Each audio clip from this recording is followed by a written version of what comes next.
What is a brand? Much confusion exists over what constitutes a brand. If you were to ask 10 different people, you may get 10 different answers.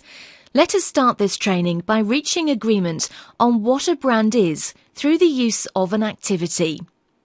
Take 10 minutes to think and describe how you would define a brand. Try brainstorming all the words and phrases you can which come to mind.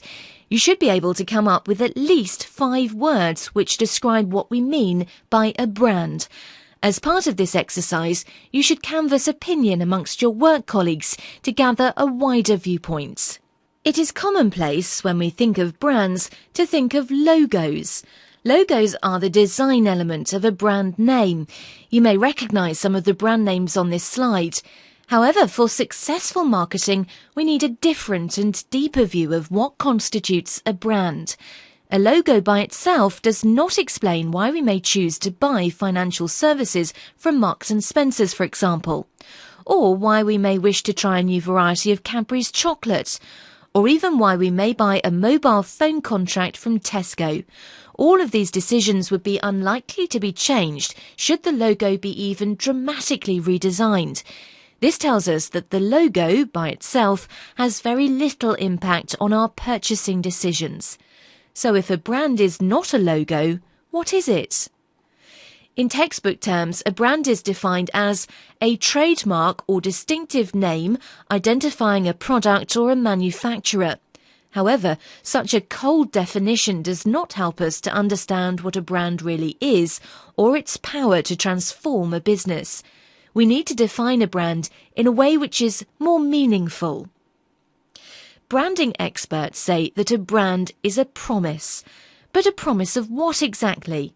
A brand is a promise of benefits received. We don't purchase products, we purchase solutions to problems. When we purchase a specific brand, what we are actually buying is a guarantee of a specific level of service or specific benefits, or something which is both valuable and consistent to the consumer. For example, if we're travelling abroad, we can sometimes be confused by the different food and drink menus available. How do we know we will like what we choose? How do we know it's prepared with the standards of hygiene and cleanliness we demand? Whenever there are doubts, there is always space for a consistent brand to become prominent. This is why corporations such as McDonald's or Subway expand overseas. What they deliver are a consistency and therefore a guarantee of both product offering and cleanliness. And our aversion to risk is levered to their advantage when we choose the safe option that they provide. We've mentioned perception a couple of times already. In the marketing environment, we say that perception is reality. That is, it does not matter what your product really is, but more importantly, how it's perceived. Therefore, as marketers, we work to shape a unique perception within the mind of our target customer. Take at least 20 minutes to write down your thoughts regarding these 4 brands. Make a note of the very first words which come into your head for each brand. It can be anything, but you might want to direct your thoughts towards the price, product, promotional elements, as well as your view of the stores themselves.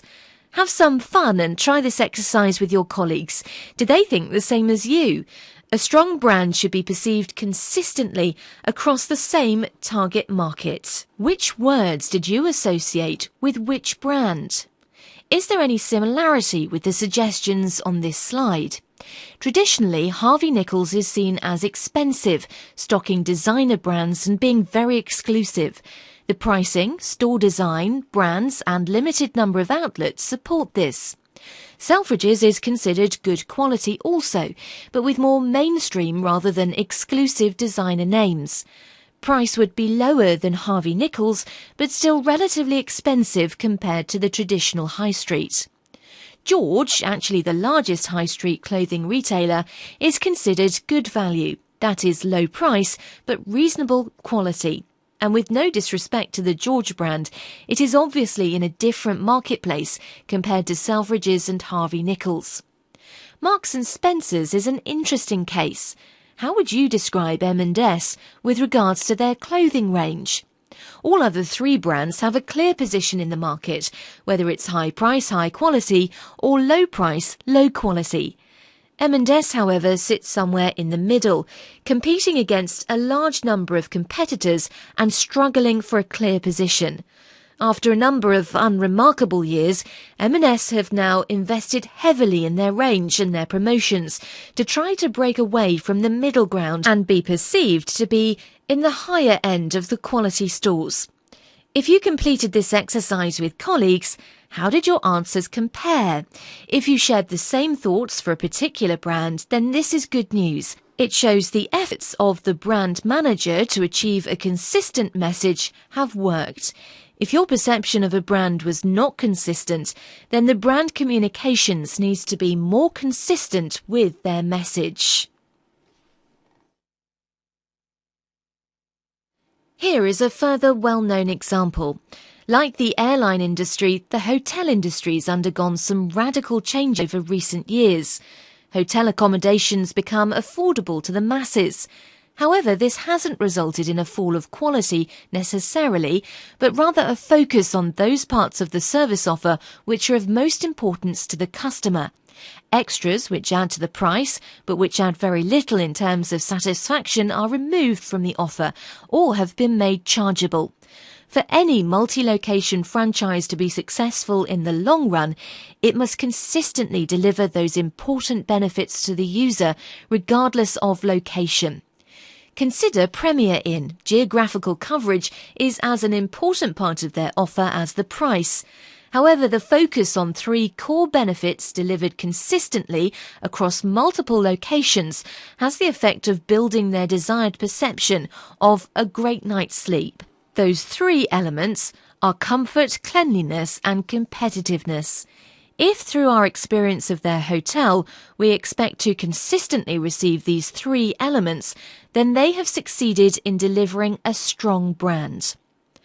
Possibly the most valuable brand on the planet is Google, with a $44 billion brand valuation and revenue growth of between 30 to 40% per year. Incredibly, they've achieved this with revenue earned from only one product offering, their online advertising. Google state that their mission is to organize the world's information and make it universally accessible and useful. They've achieved this with a variety of useful products, such as maps, news, and videos.